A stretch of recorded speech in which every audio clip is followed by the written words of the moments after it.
Hi சொந்தங்களே, இப்போ நம்ம என்ன பார்க்க போகிறோம்னா 5 kV ஆஃப் கிரிட் சோலார் பேனல்லேருந்து அவுட்புட் எடுத்து அதில் வந்து சப் மோட்டார் 1.5 ஹெச்பி அப்புறம் ஏசி இதெல்லாம் ரன் பண்ண போகிறோம்.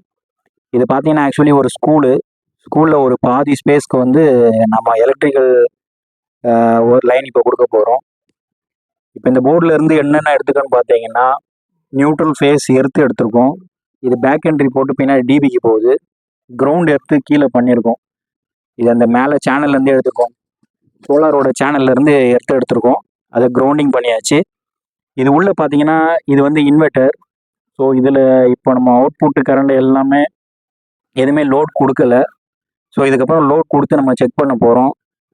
அதோட டீட்டெயில்ஸ் உங்களுக்கு ஃபுல்லாக ஸ்டெப் பை ஸ்டெப்பாக எப்படின்னு சொல்கிறேன். இதில் நம்ம லித்தியம் பேட்டரி போட்டிருக்கோம். இதே நம்ம நார்மல் பேட்டரி போட்டால் இந்த இடத்துல ஒரு 10 பேட்டரி அப்படி வைக்கிற மாதிரி இருக்கும். லித்தியம் பேட்டரினால ஒரு பேட்டரியே போதுமானது. ஸோ சோலார்லேருந்து வர அவுட்புட்டு ஒரு எம்சிபி போட்டு அதுலேருந்து அவுட்புட் எடுத்து இன்வெர்ட்டருக்கு கொடுத்துருக்கோம்.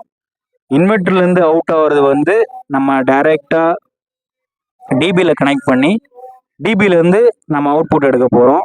ஸோ அதிலிருந்து நம்ம மோட்டார் எப்படி கனெக்ட் பண்ணுறது, 1.5 ஹெச்பி சப் மோட்டார் எப்படி கனெக்ட் பண்ணுறது, அது எப்படி ரன் ஆகுறது, அந்த டீட்டெயில்ஸ்லாம் பார்க்க போகிறோம்.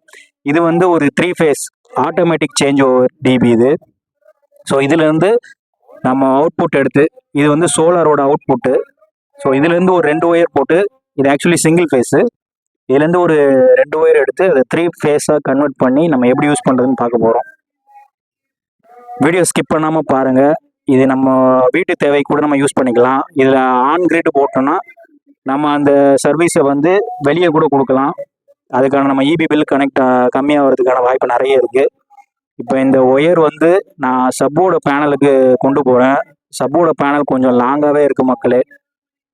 உங்களுக்கு பார்த்தீங்கன்னா தெரியும் எவ்வளோ தூரம் லாங்கில் இருக்குன்னு சொல்லிட்டு. இதுக்காக 2 ஒயர் ஃபேஸ் நியூட்ரல் மட்டும் நம்ம டைரெக்டாக அந்த பேனல் எங்கே இருக்குன்னு பார்த்தீங்கன்னா ஒரு 500 ஃபீட் லாங்கில் இருக்குது. 500 ஃபீட் லாங் வரைக்கும் கனெக்ட் ஆகுமான்னு கேட்டால் கண்டிப்பாக கனெக்ட் ஆகும் மக்களே. இது நம்மளோட 5 kV 5 கிலோவாட்ஸ் 5000 கிலோவாட்ஸ்னால கண்டிப்பாக கனெக்ட் ஆகும். இப்போ இது நேராக நான் சப்போட பேனலுக்கு கொண்டு போகிறேன் பாருங்கள். ஏன்னா சப்போட பேனல் கொஞ்சம் லாங்காகவே இருக்குது.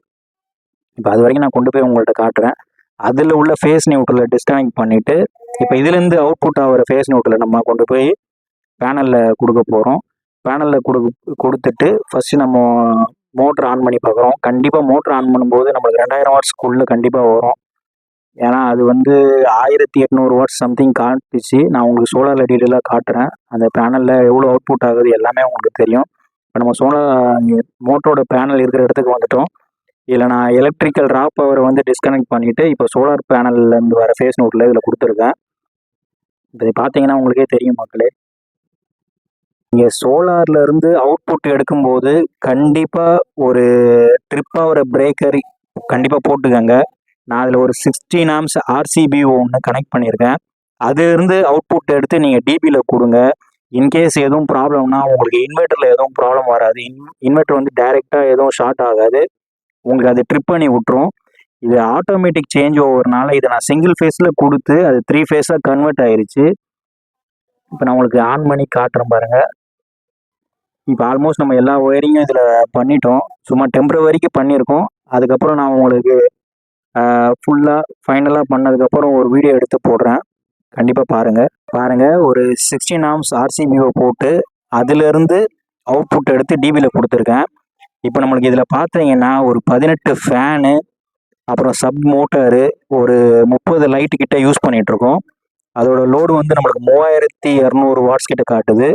இப்போ சோலார்லேருந்து ஒரு அவுட்புட் எடுத்து பிரேக்கர்லேருந்து அவுட்புட் எடுத்து இதில் கொடுத்துருக்கேன். இதுலேருந்து 3 ஃபேஸாக அது கன்வெர்ட் ஆயிரும். இப்போ லோடு பார்த்தீங்கன்னா ஒரு 3200 கிட்ட வாட்ஸ் கிட்ட போயிட்டுருக்கு.